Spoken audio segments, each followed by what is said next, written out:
이번 6월달은 성령의 열매 중에 무슨 열매를 맺는 달입니까? 자비의 열매를 맺는 달이죠. 그래서 오늘은 6월달은 자비의 달입니다. 자비를 잘 묵상하면서 그렇게 한 달 한 달 갔으면 좋겠습니다. 자, 하나님의 말씀을 보도록 하겠습니다. 신명기 4장 29절로 31절 말씀입니다. 신명기 4장 29절로 31절. 자, 우리 말씀 같이 읽겠습니다. 그러나 내가 거기서 내 하나님 여호와를 찾게 되리니 만일 마음을 다하고 뜻을 다하여 그를 찾으면 만나리라. 이 모든 일이 내게 임하여 환난을 당하다가 끝날에 내가 내 하나님 여호와께로 돌아와서 그의 말씀을 청종하리니 내 하나님 여호와는 자비하신 하나님이심이라. 그가 너를 버리지 아니하시며 너를 멸하지 아니하시며 내 조상들에게 맹세하신 언약을 잊지 아니하시리라. 아멘. 오늘 자비의 열매 맺기 첫 번째 시간입니다. 소주제가 택한 백성을 향한 하나님의 자비. 성령이 오셨습니다. 아멘. 네. 우리 서로 인사합시다. 한 번 더.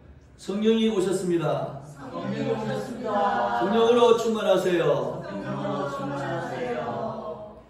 여러분 잘 알다시피 마가다락방에서 120명, 남자만 120명이 그렇게 모여서 인간 한 300명 정도 되면 대략 그런 인원이 모여서 예수님 명령하신 것처럼 성령이 오실 때까지 기도하라고 했습니다. 그래서 10일 동안 기도하는데 10일째에 성령이 임하셨습니다. 성령이 임하고 나타나는 가장 큰 표적이 뭡니까? 방언의 표적이죠. 그래서 바벨탑, 인간의 교만의 극치였던 이 바벨탑 사건으로 모든 인간의 언어가 뭡니까? 흩어져 버렸습니다. 근데 성령이 강림하시면서 모든 언어가 뭡니까? 통일되어지는 그런 역사가 일어났습니다. 그래서 그 언어들이 방언이 행사될 때에 그 방언의 주제가 뭐겠습니까? 예수 그리스도의 십자가와 부활의 증거였죠. 하나님을 찬양하는 방언이었습니다. 자, 근데 이 성령은 사실은 과거에는 특별한 사람들에게만 임했습니다. 여러분 구약 성경을 읽어보시면은 다윗 왕이나 사울 왕이나 또는 뭡니까 선지자들이나 제사장들에게 그때 필요할 때 하나님이 성령을 부어주셨습니다. 근데 하나님께서 요엘서에 이렇게 예언을 하셨죠. 그런즉 내가 이스라엘 가운데 있어 너희 하나님 여호와가 되고 다른 이가 없는 줄을 너희가 알 것이라. 내 백성이 영원히 수치를 당하지 아니하리로다. 그 다음에 뭐라고 했습니까? 그 후에 내가 내 영을 만민에게 부어줄 것이다. 그래서 자녀들은 장래를 보고 늙은이는 꿈을 꾸고 너희 젊은이는 이상을 볼 것이다.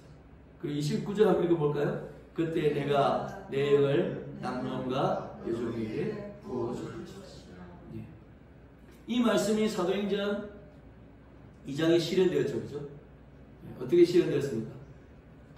한 곳에 모여서 기도했는데 하늘에서 급하고 강한 바람 같은 소리가 있었다고 했습니다. 온 집에 가득했다고 했습니다. 바람이 마치 불의 혀처럼 갈라지는 것들이 그들에게 보였다고 했습니다. 그리고 각 사람 위에 뭡니까? 하나씩 임하였다고 했습니다. 몇 개씩?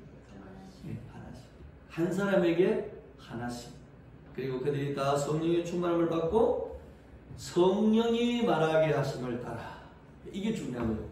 성령이 말하게 하심을 따라 다른 언어들로 말하기를 시작했다. 그래서 성령 강림은 요엘서에 예언된 것처럼 특별한 날에 특별한 능력을 발휘하기 위해서 특별한 사람들에게 한시적으로 제한적으로 주어지는 것이 아니고 이제 예수 그리스도께서 하늘로 올리워 가시고 예수 그리스도의 사람들이 이 세상에 주님 다시 오실 때까지 살아갈 수 있도록 예수님 누구를 보내주셨어요? 성령을 보내주셨다는 거예요. 누구에게? 한 사람 한 사람 각자에게 한 사람 한 사람을 임하셨다. 믿으십니까? 네. 그래서 이 사건 이후로 예수를 주라고 부르는 사람, 예수님은 나의 주인이십니다. 나의 주가 되십니다. 라고 부르는 모든 사람에게 성령이 임했습니다. 그래서 고린도전서 12장 3절에 이렇게 고백합니다. 우리 같이 읽읍시다. 그러므로 내가 너희에게 알리노니 하나님의 영으로 말하는 자는 누구든지 예수를 저주할 자라 하지 아니하고 또 성령으로 아니하고는 누구든지 예수를 주시라 할 수 없느니라. 아멘. 여러분, 예수님이 여러분 개인의 주인이 되십니까? 네. 성령으로가 아니면 이 고백을 할 수가 없다는 거예요. 그래서 여러분 인생의 주인이 예수님이십니다 라고 고백하는 것은 성령이 여러분과 함께 계시다는 거예요. 아멘입니까?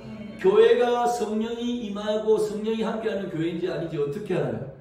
교회의 주인이 누굽니까? 예수님입니다 라고 고백하는 교회가 뭐예요? 성령이 함께하는 교회입니다. 그 고백을 경험하고 나누고 그 고백을 지키기 위해서 노력하는 교회가 뭐예요? 성령이 역사하는 교회입니다. 딴 거 아닙니다. 예수님이 주인이십니다. 이게 성령으로만 가능한 얘기라는 거예요. 이 성령의 역사와 임하심이 여러분과 저에게 나타났다는 거예요. 모든 인류에게 주어진 게 아니라는 거 여러분 아시죠? 저희들 500일 때 교리를 배우면 제한됩니다. 특별합니다. 하나님이 정하신 사람에게만 주어지는 은총입니다. 그래서 부산에 제가 아시는 어떤 집사님이 자기는 교회를 다니는데 아내는 교회를 안 다닙니다. 아내가 한 번씩 나도 교회 따라갈까? 그러면 남편이 그런다는 거예요. 예수 아무나 믿는 거 아니야. 아무나 예수 믿으시는 거 아니야. 그렇게 자기가 아주 그 자부심을 가지고 얘기한다는 거예요. 그 말이 맞죠. 저는 그분의 고백이 대단하다고 생각합니다. 자, 그래서 이 성령의 임하심을 받은 여러분, 성령이 함께 하시는 저와 여러분이 6월 한 달 동안 무슨 열매를 맺자? 자비의 열매를 맺자. 그래서 이 자비의 열매를 6월 한 달 동안 맺어갔으면 좋겠습니다. 자, 여러분, 자비 그러면 무슨 종교가 생각납니까? 네? 자비. 불교죠, 불교. 여러분, 자비는 불교의 교리입니다, 교리. 그러니까 단순히 불교에서 자주 쓰는 용어가 아니고 불교에서는 이것을 교리와 종교의 가장 중요한 실천 덕목으로 얘기하고 있습니다. 자, 그럼 불교에서 말하는 이 자비가 뭐냐? 이 자자가 무슨 자자냐? 애념이라는 애념, 사랑하는 마음. 그럼 비는 뭐냐? 민념, 불쌍히 여기는 마음이에요. 그래서 자비라는 게 뭐냐면 중생을 사랑하고 불쌍히 여기는 마음을 가지는 게 자비라는 거예요. 근데 이 자비를 가지려면 무아의 상태를 가져야 된다. 무아가 뭐냐면 내가 없는 상태라. 그래서 내가 없는 상태, 그게 누구의 반열에 들어가는 겁니까? 부처의 반열에 들어가는 거죠. 그러니까 무아, 내가 없고 중생의 고통과 그 삶에 뭡니까? 즐거움을 주고 그들의 고통을 덜어주는, 이게 불교에서 말하는 자비입니다. 비슷한 것 같죠? 그러면 성경에서 말하는 자비는 뭐냐? 우리가 이걸 먼저 확인할 필요가 있습니다. 왜냐하면 자비는 불교의 중요한 교리이기 때문에. 그러니까 불교에서는 내가 타인의 고통과 또 타인의 필요를 뭡니까? 내가 채워주고 그 고통을 덜어주기 위해서 뭡니까? 내 자신을 없애버리는 거예요. 자, 가능한 얘기일까? 불가능한 얘기일까? 어떻습니까? 여러분, 그럴 수 있습니까? 없을까요? 근데 그렇게 살려고 노력을 할 수 있겠죠. 그죠? 그래서 우리가 구제사업도 하고 또 불우한 사람들 찾아가서 이렇게 빈민들과 함께 생활하면서 빈민들을 도와주는 사람들 있죠. 그죠? 네. 그 천원 식당이라는 거 아세요? 전라도 가면 천원 식당이라는 게 있어요. 그게 뭐냐니까 어떤 아주머니가 큰 사업을 하다가 쫄딱 망해가지고 이 한 끼 밥 먹을 밥이 없어가지고 굶고 살았던 데가 있었대요. 그리고 이제 회복을 한 다음에 제가 식당을 차렸대요.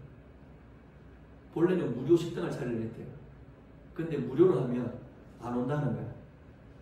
그래서 1,000원만 받고 한 끼 식사를 제공하는 거예요. 그래서 그 식당 이름이 천은식당입니다. 자기가 겪었던 고통을 뭡니까? 다른 사람들도 겪는 것을 보고 뭡니까? 불쌍히 여기는 마음으로. 본래 고통을 당해본 사람이 뭡니까? 그거 고통을 알죠, 그죠? 애 낳은 사람이 애 낳은 사람 마음을 알죠, 그죠? 예. 남자들은 죽도 깨나도 모르는 거예요. 자, 근데 성경에서 말하는 그런 자비는 뭐냐는 거예요. 자, 성경에서 말하는 자비는 히브리어 단어로 헤세드라고 합니다. 헤세드. 자, 그럼 헤세드의 뜻이 뭐냐면 사랑과 불쌍히 여김과 친절을 뜻하는 말이다. 그래서 신약의 영어 성경에서는 이 자비라는 단어를 kindness, 그러니까 제 발음이 나빠 죄송합니다. 친절이라는 단어로 해석을 한다. 자, 좀 비슷한 것 같죠, 그죠? 불교 자비하고. 근데 차이가 있습니다. 자, 시편 116편 5절에 이 단어가 사용되는데, 여호와는 은혜로우시며 의로우시며 우리 하나님은 뭐가 많다? 긍휼이 많다. 그래서 우리 여러분 성경에서 은혜, 인자, 긍휼, 불쌍히 여기시고 이런 얘기들은 다 뭡니까? 이 헤세드와 관련된 의미다. 자비와 관련된 의미다. 이렇게 생각하시면 되겠습니다. 자, 예레미야가 3장 22절. 자, 요거는 같이 읽었으면 좋겠습니다. 시작. 여호와의 인자와 긍휼이 무궁하심으로 우리와 친밀되지 아니하느니라. 자, 앞에 시편에서는 뭐 은혜롭고 긍휼이 많으시고 비슷한 것 같죠? 근데 여기 가니까 뭡니까? 인자와 긍휼이 무궁하시다는 거야. 영원토록 풍성하시다는 거야. 자, 근데 뒤에 뭐가 되어 있습니까?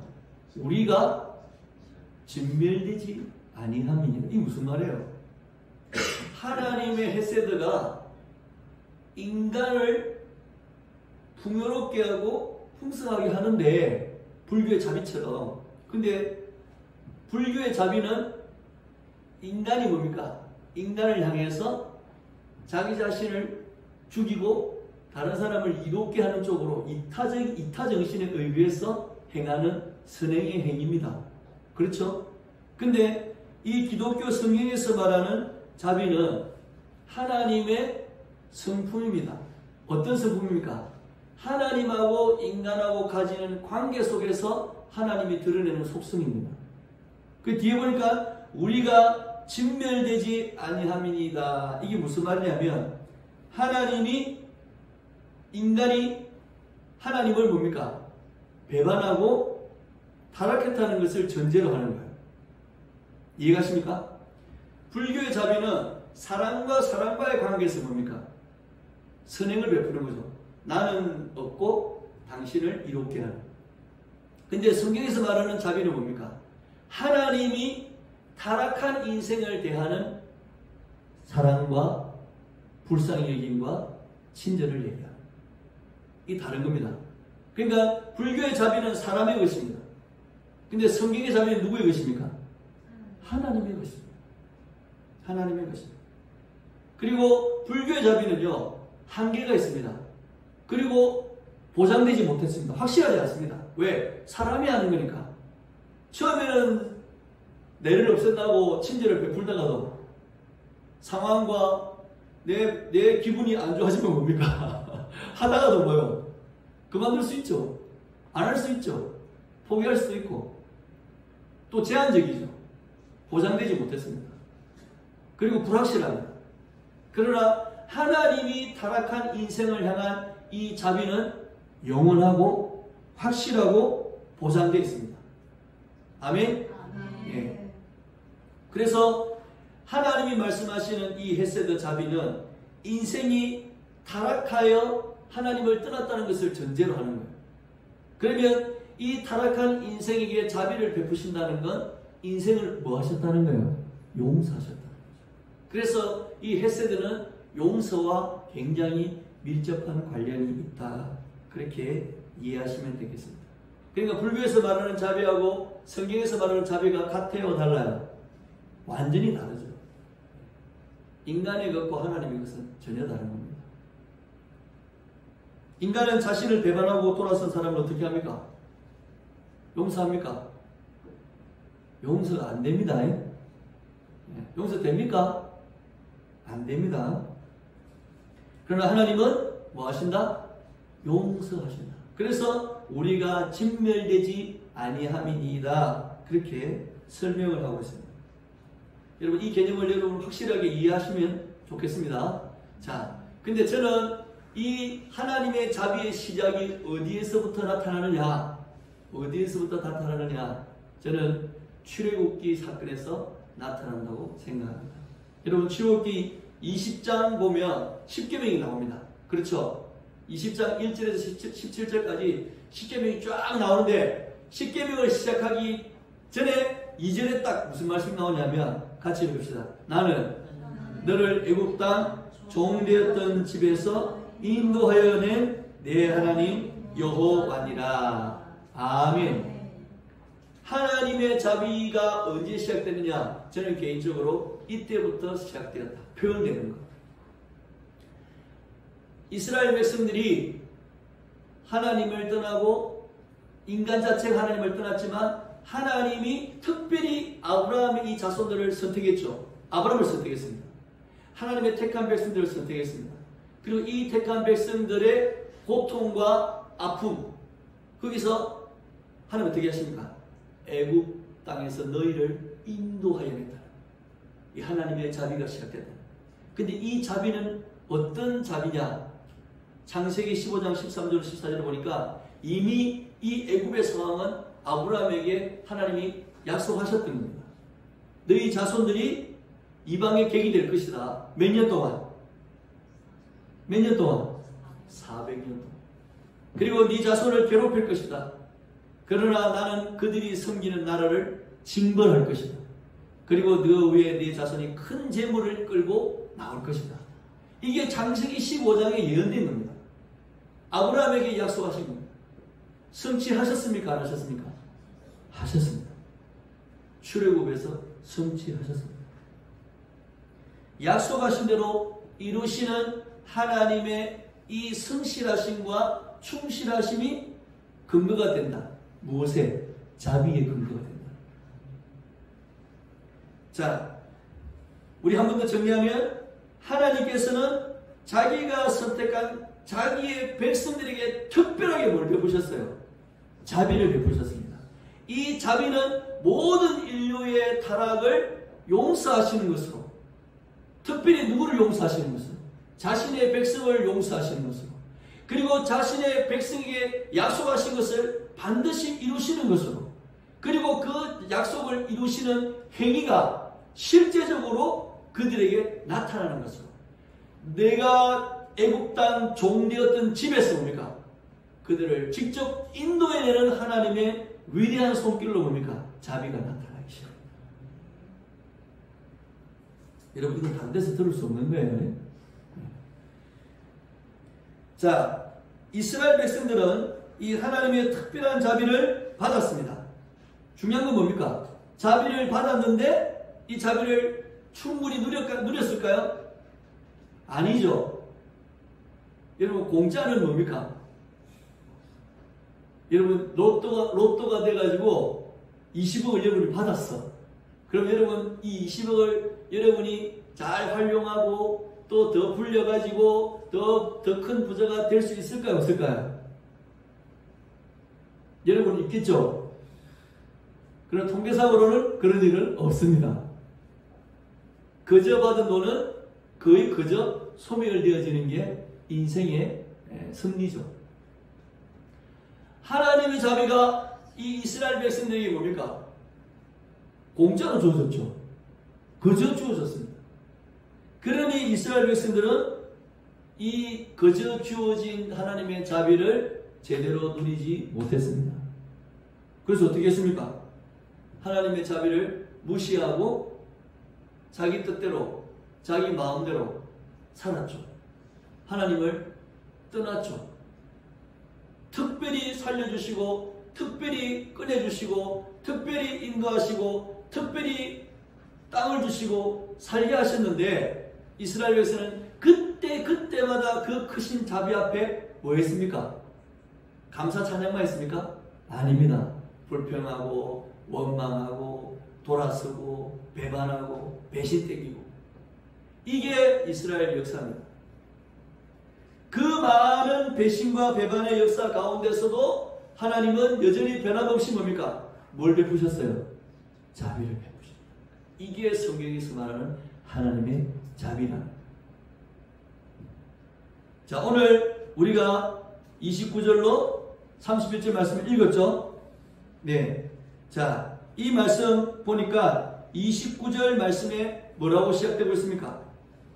29절 말씀. 뭐로 시작되고 있죠? 29절 첫 번째 나온 단어가 뭐예요? 그러나. 따라합시다. 그러나. 자비의 시작은 그러나입니다. 아멘. 자비의 시작은 그러나입니다. 무슨 그러나입니까? 가나안 땅에 들여보내줬는데 거기서 여러분 4장 앞부분에 보면은 우상 섬기지 말아 했습니다. 우상 만들지 말아 했습니다. 맞죠? 4장 앞에 보시면은 우상 섬기지 말고 우상도 만들지 말고 하나님의 법을 지키고 살아야 되는데 너희가 그렇게 했다 안 했다? 우상 생겼어요 안 생겼어요? 섬겼어요. 만들었어요. 하나님 저버렸어요. 근데 그렇게 되면 하나님 어떻게 하신다 했어요? 징벌하시고 멸망시킨다 했죠. 자, 근데 29절에 하나님이 뭐라고 시작하십니까? 그러나 너희가 다시 여호와를 찾으면 내가 만날 것이다. 그리고 30절에 보니까 너희가 나를 다시 청종하게 될 것이다. 돌아오게 될 것이다. 아멘? 그러나로 하나님의 자비가 시작되어진다는 거예요. 그리고 31절에 뭐라고 되어 있습니까? 우리 같이 읽읍시다. 내 하나님 여호와는 자비하신 하나님이심이라. 그가 너를 버리지 아니하시고 또 멸하지 아니하시고 또 맹세하신 언약을 잊지 아니하시리라. 아멘. 하나님의 자비는 그러나로 시작합니다. 모든 인생에게 하나님의 자비는 그러나로 시작합니다. 이게 하나님의 자비입니다. 우리는 떠났고 우리는 타락하고 우리는 죄짓고 우리는 늘 주님의 마음을 아프게 하지만 그러나 하나님은 돌아오게 하시고 다시 품어주시고 다시 하나님을 듣게 하시고 찾게 하시고 하나님은 그런 우리를 만나 주신다는 거예요. 아멘. 이게 성경이 말하는 하나님의 자비입니다. 그래서 오늘 저는 31절에 있는 이 세 가지 자비를 구체적으로 풀면서 함께 은혜를 나눴으면 좋겠습니다. 자, 우리 같이 읽겠습니다. 우리 하나님은 우리를 버리지 아니하시는 자비의 하나님이십니다. 아멘. 뭐하지 아니하신다? 버리지 아니하신다. 성부 하나님께서 시편 94편 14절에 이렇게 말씀하셨습니다. 여호와께서는 자기 백성을 버리지 아니하시며 자기의 소유를 외면하지 아니하시며. 자기 백성을 어떻게 하신다고요? 버리지. 누가? 여호와께서. 자기 백성은 누구 소유입니까? 하나님 소유죠. 자기 소유를 외면하지. 성부께서. 그럼 성자 예수님은 요한복음 17장 12절에 내가 그들과 함께 있을 때에 내게 주신 아버지의 이름으로 그들을 보존하고 지켜나이다. 아멘. 예수님은 어떻게 하신다고 그랬어요? 하나님 아버지가 자기에게 주신 이 백성들을 보존하고 지킨대. 성령은 어떻게 하십니까? 보혜사 곧 아버지께서 내 이름으로 보내실 성령 그가 너희에게 모든 것을 뭡니까? 가르치고 내가 너희에게 말한 모든 것을 생각나게 할 것이다. 아멘. 그래서 제가 버리지 아니하신다는 게 뭘까? 버리지 않으신다는 것은 뭐 하시는 것이다? 지켜주신다는 것입니다. 아멘. 하나님의 자비는 우리를 지켜주시는 은혜입니다. 여러분, 이 지켜주심의 은혜를 저와 여러분이 받았습니다. 아멘입니까? 네. 그래서 우리의 생명, 우리의 삶, 우리가 하나님 앞에 예배하고 살아가는 이 모든 삶을 하나님이 지켜주고 계십니다. 그래서 여러분, 내 예배의 삶이 지켜진다는 건 하나님이 나를 안 버렸다는 거죠. 그렇죠. 나의 일상의 삶이 지켜진다는 건 하나님이 나를 안 버렸다는 겁니다. 아멘입니까? 매 주일이 돌아올 때마다 토요일 저녁은 저에게 굉장히 고된 하루입니다. 집에 들어가는 시간이 거의 11시, 12시입니다. 이 설교 준비한다고. 그러나 이것이 지켜진다는 것은 하나님이 나를 버리지 아니하셨다. 아멘입니까? 그리고 두 번째 읽어봅시다. 우리 하나님은 우리를 멸하지 아니하시는 자비의 하나님이십니다. 아멘. 여러분, 이스라엘 백성들이 많은 고난을 당했고 정복을 당했고 멸망을 당했습니다. 자, 그러면 이스라엘 백성들이 이 지구상에 없습니까? 전멸했습니까? 씨가 말랐습니까? 아니죠. 많은 민족들이 역사가 지나면서 씨가 말랐습니다. 그 민족의 흔적을 찾을 수 없습니다. 몇백 년만 지나도 흔적을 찾을 수 없지만 이스라엘 백성은 존재하고 있습니다. 로마서에 바울이 이렇게 말합니다. 내가 나를 위하여 바알에게 무릎을 꿇지 아니한 사람 7,000명을 남겨두었다 하셨으니 그런즉 이와 같이 지금도 은혜로 택하심을 따라 남은 자가 있느니라. 아멘. 이 대목이 어떤 대목이에요? 엘리야가 절망해서 죽음을 각오하고 있을 때에 하나님이 그 폭풍 속에서도 말씀하지 아니하시고 그 불 가운데서도 말씀하지 아니하시고 미세한 음성으로 이 엘리야에게 말씀하시죠. 엘리야가 그 하나님의 음성을 듣죠. 그게 뭐였습니까? 내가 이스라엘 가운데서 7,000명을 남기리니. 열왕기상 19장 18절에 있어요. 다 바알에게 무릎을 꿇지 아니하고 바알에게 입 맞추지 아니한 자니라. 그렇게 말씀하세요.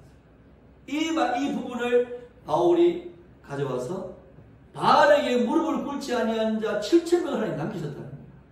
엘리야는 하나님 다 죽고 내만 남았습니다 이렇게 말했는데 하나님이 아니다. 바알에게 무릎 꿇지 않고 입 맞추지 아니한 몇 명? 7,000을 남겨둔다. 아멘? 지금도 은혜로 택하심을 따라 남은 자가 있다 없다? 있다는 겁니다. 아멘입니까? 에베소서 2장 4절 5절에 긍휼에 풍성하신 자비가 풍성하신 하나님이 우리를 사랑하셔서 그 큰 사랑을 인하여 허물로 죽은 우리를 그리스도와 함께 살리셨고 은혜로 구원을 받게 하셨습니다. 그 남은 자가 누굽니까? 우리죠. 우리죠. 여러분, 우리나라도 처음에 기독교 들어올 때 얼마나 많이 죽었습니까? 다 죽었습니까? 아닙니다. 전쟁 때도 죽었고 일제 때도 죽었고 다 죽었습니다. 6.25 때도 다 죽었습니다. 얼마나 많이 죽었습니까? 해방돼서도 뭐 좌파 우파 싸우면서 많이 죽었습니다. 남은 자가 있어 없어요? 있습니다. 하나님이 은혜로 그 자비로 택하심을 따라 남은 자를 두셨다는 거예요. 아멘? 저와 여러분은 어떤 자입니까? 남은 자들입니다. 그래서 멸하지 아니하신다는 건 무엇을 의미하냐? 남겨두심을 의미한다. 우리가 남은 자로 존재하는 걸 하나님 감사합니다. 찬양하시기를 바랍니다. 여러분, 이 세대에 가면 갈수록 뭐 코로나 핑계되지만 믿는 자, 믿는 아이, 믿는 다음 세대가 없다고 아우성 치잖아요. 그죠? 마치 엘리야가 아우성 쳤던 것처럼 하나님의 선지자도 다 죽고 제사장도 다 죽고 하나님의 선지자 다 죽고 내만 남았는데 내보고 어쩌란 말입니까? 하나님 코로나 때문에 다 교회 떠나고 애들도 교회 떠나고 어른도 교회 떠나고 다 떠났는데 개척교회도 문 열어도 아무도 교회 안 오는데 하나님 우리밖에 안 남았는데 어쩌란 말입니까? 하나님 뭐라 하신다고요? 은혜로 택하심을 따라 남은 자가 있느니라. 바알에게 무릎 꿇지 않은 7,000을 하나님이 남겨두셨다. 그러면 하나님의 교회, 주의 백성들을 남겨두셨다? 안 남겨두셨다? 남겨두셨다. 아멘. 하나님의 자비는 우리를 멸하시지 않고 남겨두시는 은혜를 말한다. 우리 세 번째 같이 읽겠습니다. 우리 하나님은 약속을 잊지 아니하시는 자비의 하나님이십니다. 아까 우리 창세기 말씀 보셨죠? 아브라함이 하셨던 말씀. 400년 동안 고통받지만 내가 건져낼 것이다. 그리고 큰 재물을 이끌고 나올 것이다. 이거 성취됐죠? 예, 출애굽 사건인데 이스라엘 백성들이 출애굽에서 나올 때 많은 애국 사람들이 뭘 줬습니까? 자신의 재물들을 막 이스라엘 백성들이 내줬습니다. 죽고 싶어가지고 막 내줬습니다. 이스라엘 백성들이 그 수많은 금과 그 재물을 다 끌고 나왔습니다. 말씀이 그대로 성취됐습니다. 하나님의 약속하신 말씀 하나님 잊지 않았습니다. 아멘. 다윗에게 했던 약속 잊지 않으셨습니다. 우리 주 예수 그리스도께서 오신다는 약속 잊지 않으셨습니다. 아멘입니까? 그래서 잊지 않으시면 뭐 하시는 것이다? 기억하시는 것입니다. 기억하십니다. 여러분이 처음 예수 믿었을 때 기억납니까? 아, 예수님 나의 구주가 되시는구나 라고 믿음이 오고 느낌이 팍 왔을 때 기억하십니까?